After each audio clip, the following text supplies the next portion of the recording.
Hello dear friends, स्वागत है आप सभी का भावना जी के ज्ञान पर। तो इस चैनल पर हम डेली करते हैं रिवीजन क्लासेस। स्पेशली टारगेट है UPSI, UP police, UP home guard के लिए। तो आज हम लेकर आए हैं आप सभी के लिए Lucent static GK GS 50 MCQs. Daily हम 50 एमसीक्यूज करते हैं, 5 से 7 मिनट में फटाफट रिवीजन लगाते हैं। तो चलिए आज की क्लास कर लेते हैं स्टार्ट। आपका फर्स्ट क्वेश्चन रहने वाला है, वैदिक काल में निष्क का प्रयोग मुख्यतः किस रूप में होता था। तो निष्क पूछ रहे हैं कि निष्क का प्रयोग किस रूप में होता था। तो आपके ऑप्शंस आपके सामने हैं, फटाफट से आंसर लगाएंगे। तो आपका करेक्ट आंसर है ऑप्शन बी, आभूषण एवं विनिमय के लिए। आभूषण एवं विनिमय के लिए होता था निष्क का उपयोग। ठीक है, ध्यान रखना है, मोस्ट इंपॉर्टेंट है ये क्वेश्चन आपके एग्जाम्स के लिए। रिपीटेड क्वेश्चन है, बहुत ही बार आपके एग्जाम्स में रिपीट हुआ है। ठीक है, और आप क्लास में पूरे एंड तक बने रहे ताकि 5 से 7 मिनट में इजीली आपका अच्छा सा एक रिवीजन हो जाए। और अगर आपको क्लास पसंद आती है तो प्लीज़ क्लास को लाइक करें, कमेंट करें, और जो बच्चे नए जुड़ते हैं वो चैनल को सब्सक्राइब कर लें और बेल आइकन को प्रेस कर लें।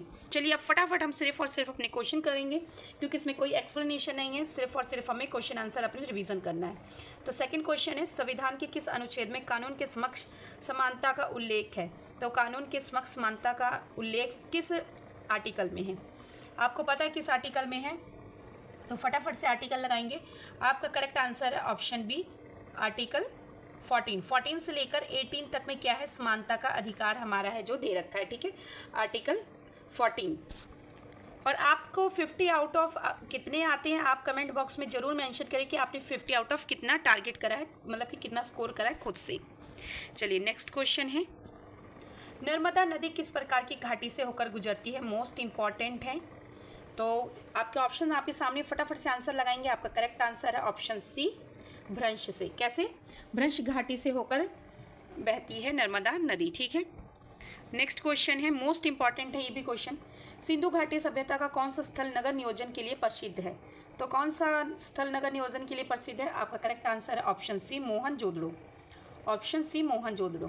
5 से 7 मिनट सिर्फ लगते हैं हमें डेली ही रिवीजन करने में, इसलिए आप इस चैनल के साथ जुड़ जाएं। जब तक आपका ये यूपीएसआई और यूपी होमगार्ड, यूपी पुलिस का एग्जाम नहीं होता, हम डेली इस पर रिवीजन लगाएंगे। डेली ही 50 क्वेश्चन करेंगे। अगर आप कहेंगे तो मैं क्वांटिटी बढ़ा दूंगी क्वेश्चंस की, पर डेली 50 क्वेश्चन लगाएंगे तो बहुत ही अच्छा रहेगा कि थोड़े ही समय में आपका अच्छा सा रिवीजन, क्विक रिवीजन हो जाएगा। ठीक है, तो नेक्स्ट क्वेश्चन है,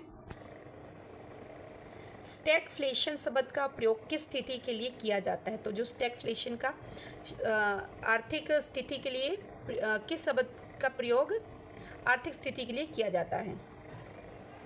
जो आपका क्वेश्चन पूछ रहा है कि जो स्टैगफ्लेशन शब्द का प्रयोग आर्थिक स्थिति के लिए कब किया जाता है, तो इस शब्द का प्रयोग कब किया जाता है। आपका करेक्ट आंसर है ऑप्शन सी, मुद्रास्फीति व बेरोजगारी के साथ साथ। मुद्रास्फीति व बेरोजगारी साथ साथ ये शब्द यूज किया जाता है। जब मुद्रास्फीति भी हो और बेरोजगारी भी हो तब उसको क्या कहते हैं, स्टैगफ्लेशन कहते हैं। ठीक है, ध्यान रखना आपने, ऐसी आर्थिक स्थिति को स्टैगफ्लेशन कहते हैं। नेक्स्ट क्वेश्चन है, डीएनए की संरचना में कितने न्यूक्लियोटाइड होते हैं। तो डीएनए की संरचना में कितने न्यूक्लियोटाइड होते हैं, मोस्ट इंपॉर्टेंट है आपका क्वेश्चन। तो फटाफट से आंसर देंगे। करेक्ट आंसर ऑप्शन सी, 4 होते हैं। कितने होते हैं, 4। Option C is the correct answer.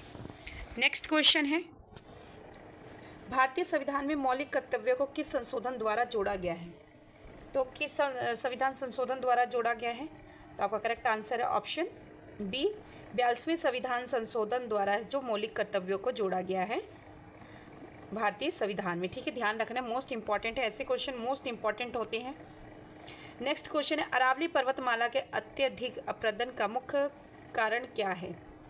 Aravalli पर्वतमाला के अत्यधिक अपरदन का प्रमुख कारण क्या है। तो आपका करेक्ट आंसर रहने वाला है ऑप्शन सी, वायव्य अपरदन। क्या है, वायव्य अपरदन। नेक्स्ट क्वेश्चन है, अर्थशास्त्र ग्रंथ के अनुसार राज्य का प्रमुख स्रोत क्या है। अर्थशास्त्र ग्रंथ के अनुसार राज्य का प्रमुख आय स्रोत क्या था। तो क्या था, फटाफट से आंसर देंगे। करेक्ट आंसर ऑप्शन सी, कर। क्या है, टैक्स था। ठीक है, राज्य का प्रमुख आय स्रोत, कमाने का स्रोत क्या था, तो टैक्स होता था, कर लगाते थे। ठीक है, नेक्स्ट क्वेश्चन है, मोस्ट इंपॉर्टेंट है, मानव शरीर में सबसे अधिक ऊर्जा किस पोषक तत्व से प्राप्त होती है। तो मानव शरीर में सबसे अधिक ऊर्जा किस पोषक तत्व से प्राप्त होती है। आपका करेक्ट आंसर है ऑप्शन सी, कार्बोहाइड्रेट से। किससे प्राप्त होती है? कार्बोहाइड्रेट से। Option C is the correct answer.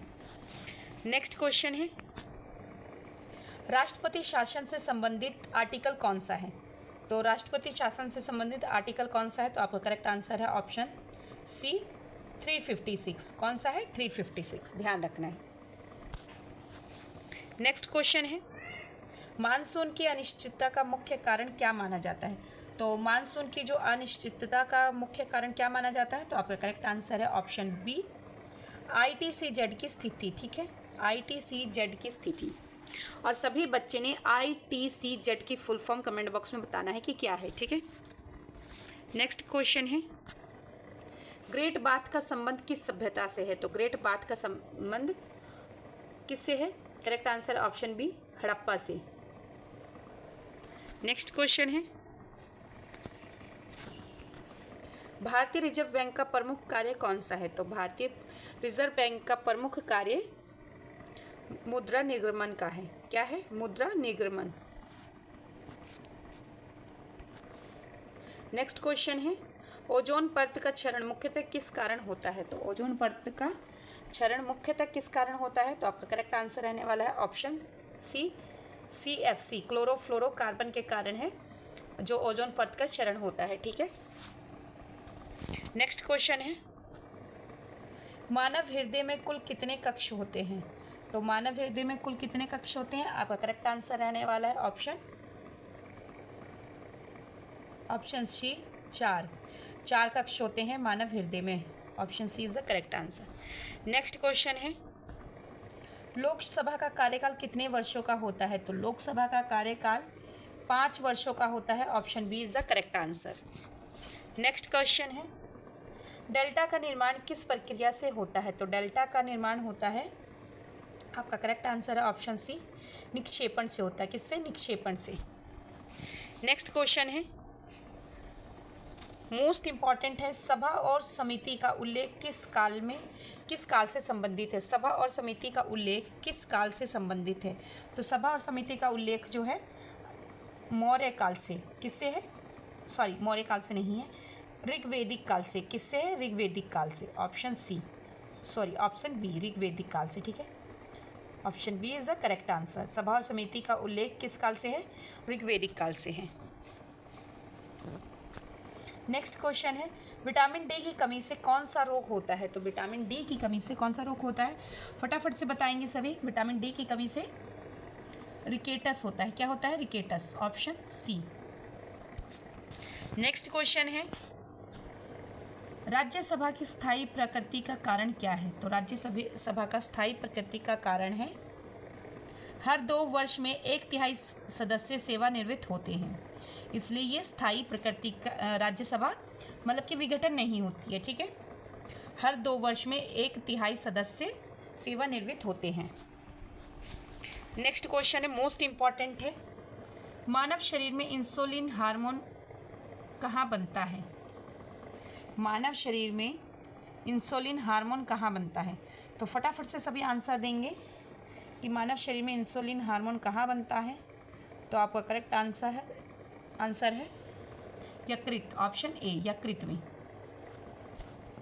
Next question है, कंप्यूटर में CPU का मस्तिष्क किसे कहा जाता है? तो कंप्यूटर में CPU का मस्तिष्क किसे कहा जाता है? तो आपका करेक्ट आंसर रहने वाला है ऑप्शन सी ALU। किसे कहा जाता है? ALU। Option C is the correct answer. Next question है, हरित क्रांति का सर्वाधिक प्रभाव किस पर पड़ा है? तो हरित क्रांति का सर्वाधिक प्रभाव पड़ा है कृषि उत्पादन पर। Option C. नेक्स्ट क्वेश्चन है, सभी क्वेश्चन मोस्ट इंपॉर्टेंट है। नेक्स्ट क्वेश्चन है, पृथ्वी की सबसे घनी परत कौन सी है? तो पृथ्वी की सबसे घनी परत है आंतरिक कोर। कौन सी है? आंतरिक core. Option D. Next question है, भारतीय संविधान की प्रस्तावना किस देश से प्रेरित है? तो भारतीय संविधान की प्रस्तावना किससे प्रेरित है? आपका correct answer option C France से प्रेरित है। ठीक है, नेक्स्ट क्वेश्चन है, राजकोषीय घाटा बढ़ने का सामान्य प्रभाव क्या होता है? तो राजकोषीय घाटा बढ़ने का सामान्य प्रभाव होता है मुद्रास्फीति बढ़ती है तो राजकोष घाटा बढ़ने लगता है। ठीक है, ऑप्शन बी। नेक्स्ट क्वेश्चन है, प्रकाश संश्लेषण की प्रक्रिया किस अंग में होती है? तो प्रकाश संश्लेषण की प्रक्रिया किस अंग में होती है? तो आपका करेक्ट आंसर रहने वाला है ऑप्शन सी, क्लोरोप्लास्ट में। कहाँ पर? क्लोरोप्लास्ट में, ऑप्शन सी। नेक्स्ट क्वेश्चन है, मोस्ट इंपॉर्टेंट है क्वेश्चन और ये बहुत ही बार रिपीट हुआ है सभी एग्जाम्स में। कोरम शब्द का प्रयोग किस संदर्भ में होता है? तो कोरम शब्द का प्रयोग होता है ऑप्शन सी, विधायिका में, ऑप्शन सी, विधायिका में। नेक्स्ट क्वेश्चन है, मानसून पवनें भारत में किस दिशा से प्रवेश करती हैं? तो जो मानसून पवनें हैं भारत में किस दिशा में प्रवेश करती हैं? आपका करेक्ट आंसर है ऑप्शन सी, दक्षिण पश्चिम से प्रवेश करती हैं। नेक्स्ट क्वेश्चन है, संविधान सभा के स्थायी अध्यक्ष कौन थे? तो संविधान सभा के स्थायी अध्यक्ष थे, आपका करेक्ट आंसर है ऑप्शन सी, डॉक्टर राजेंद्र प्रसाद थे। कौन थे? Doctor Rajendra Prasad. Next question है, रामसर संधि का संबंध किस से है? तो रामसर संधि का संबंध आर्द्रभूमि से है, ऑप्शन सी, वेटलैंड से है। ठीक है। नेक्स्ट क्वेश्चन है, मानव नेत्र में रेटिना का कार्य क्या है? तो मानव नेत्र में रेटिना का कार्य क्या होता है? फटाफट से सभी बताएंगे। तो आपका करेक्ट आंसर है प्रतिबिंब निर्माण। क्या करता है? जो रेटिना होता है वो चित्र बनाता है, प्रतिबिंब निर्माण करता है। ठीक है। नेक्स्ट क्वेश्चन है, जीडीपी का संबंध किससे है? तो जीडीपी का संबंध है मुख्यतः ऑप्शन सी, कुल उत्पादन मूल्य से। किससे है? कुल उत्पादन मूल्य से। नेक्स्ट क्वेश्चन है, सबसे प्राचीन भारतीय पर्वत श्रेणी कौन सी है? तो सबसे प्राचीन भारतीय पर्वत श्रेणी है ऑप्शन बी, अरावली। और अभी हाल फिलहाल अरावली बहुत ही चर्चा में है, इसलिए यहाँ से क्वेश्चन बनने ही बनने हैं। मैंने स्पेशली अरावली की जो अपडेट अभी जो न्यूज़ में चल रहा था, अरावली हिल्स जो सुप्रीम कोर्ट ने फैसला सुनाया, जो भी किया, मैंने उस पर स्पेशली क्लास डाली है इसी चैनल पर। आप प्लीज़ इस चैनल पर विजिट करें और उस क्लास को अच्छे से देख लें। सिर्फ और सिर्फ 10 मिनट की क्लास है और आपको पूरा अरावली का, आप अरावली के जितने भी क्वेश्चंस बनने वाले हैं उससे आप अपडेट हो जाएंगे। ठीक है, तो इसलिए उस क्लास को आप ज़रूर देखें। नेक्स्ट क्वेश्चन है, बिट का मान क्या है? तो बिट का मान क्या होता है? तो आपका करेक्ट आंसर है ऑप्शन बी, 0 या 1 होता है बिट का मान। नेक्स्ट क्वेश्चन है, भारतीय संसद का उच्च सदन कौन सा है? तो भारतीय संसद का उच्च सदन होता है, आपका करेक्ट आंसर है ऑप्शन बी, राज्यसभा। राज्यसभा उच्च सदन होता है और निम्न सदन कौन सा होता है? लोकसभा। नेक्स्ट क्वेश्चन है, सूर्य के वायुमंडल की सबसे बाहरी परत क्या कहलाती है? तो सूर्यमंडल की सबसे बाहरी परत कहलाती है कोरोना। वो वाला कोरोना नहीं, ये कोरोना है। ठीक है। नेक्स्ट है, नीली क्रांति का संबंध किससे है? तो नीली क्रांति का संबंध है मछली पालन से, मत्स्य पालन से। नेक्स्ट क्वेश्चन है, पृथ्वी पर सबसे अधिक पाया जाने वाला तत्व कौन सा है? तो पृथ्वी पर सबसे अधिक पाया जाने वाला तत्व है, आपका करेक्ट आंसर है option C, silicon, option C. Next question है, अनुच्छेद 19 किस से संबंधित है? तो अनुच्छेद 19 से संबंधित है स्वतंत्रता से। ठीक है, ऑप्शन बी। नेक्स्ट क्वेश्चन है, पृथ्वी पर सबसे अधिक पाया जाने वाला तत्व कौन सा है? तो पृथ्वी पर सबसे अधिक तत्व पाया जाने वाला है option C, silicon. Next question है, किस गैस को हंसाने वाली गैस कहा जाता है? तो किसे कहा जाता है? फटाफट से आंसर देंगे। N2O किसे कहा जाता है? सॉरी, सबसे हंसाने वाली गैस किसे कहा जाता है? तो हंसाने वाली गैस N2O को कहा जाता है, option C is the correct answer. Next question है, भारत में जनगणना कितने वर्षों में होती है? तो भारत में जो जनगणना है 10 वर्षों में एक बार होती है। ठीक है, 10 वर्ष के बाद जनगणना होती है। नेक्स्ट क्वेश्चन है, विश्व का सबसे ऊंचा पर्वत कौन सा है? तो विश्व का सबसे ऊंचा पर्वत है Everest. Option C. Next question है, योजना आयोग के स्थान पर किस संस्था का गठन हुआ है? तो आपका correct answer option B, NITI Aayog का गठन हुआ है। नेक्स्ट क्वेश्चन है, मानव शरीर की सबसे बड़ी ग्रंथि कौन सी है? तो मानव शरीर की सबसे बड़ी ग्रंथि ऑप्शन सी यकृत है। कौन सी है? यकृत। नेक्स्ट क्वेश्चन है, संविधान का संरक्षक किसे कहा जाता है? तो मोस्ट इंपॉर्टेंट क्वेश्चन है, संविधान का संरक्षक सर्वोच्च न्यायालय को कहा जाता है। Option D. नेक्स्ट क्वेश्चन है, निम्न में से कौन सा जैव अपघटनीय है? तो कौन सा है? ऑप्शन सी, कागज। नेक्स्ट क्वेश्चन है, नेक्स्ट और लास्ट क्वेश्चन है आज की आपकी क्लास का, जीवन का आधार तत्व किसे कहा जाता है? तो जीवन का आधार तत्व किसे कहा जाता है? फटाफट से बताएंगे। जीवन का आधार तत्व कहा जाता है ऑप्शन सी, कार्बन को। ऐसे ही इंपॉर्टेंट क्लास के लिए आप इस चैनल को सब्सक्राइब कर लें, बेल आइकन को प्रेस कर लें, ताकि डेली ही इस पर रिवीजन क्लासेस टारगेट चल रही हैं यूपीएसआई, यूपी पुलिस और यूपी होम गार्ड के लिए।